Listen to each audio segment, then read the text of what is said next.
হয় না। আজকে ছেলের হচ্ছে বার্থডে না, কিন্তু বার্থডে উপলক্ষে ওকে আজকে একটু কোনোরকম রান্নাবান্না করে খাওয়ালাম। তো কী কী দিয়েছি চলো তোমাদের সাথে শেয়ার করি। এখানে দিয়েছি দেখো ভাত, বেগুন ভাজা, পটল ভাজা, আলু ভাজা, লেবু, আর ওদিকে দিয়েছি হচ্ছে ডাল, চিকেন, পায়েস, দই, মিষ্টি, আর এখানে হচ্ছে স্যালাড, আর এই কোল্ড ড্রিঙ্কস। আর এই যে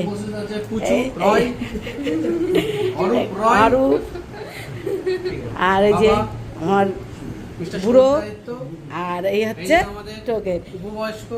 এই হচ্ছে সবার জন্য, এই হচ্ছে আজকে দুপুরের মেনু। তোমাদের কেমন লাগলো অবশ্যই বলো। আর কেমন হচ্ছে বল? খুব ভালো, আমি খেয়ে দেখি। খেয়ে দেখি।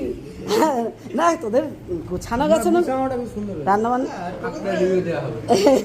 খেয়ে দেখে কিন্তু রিভিউ দিবি। হ্যাঁ শুরু করে রেখে যাবে।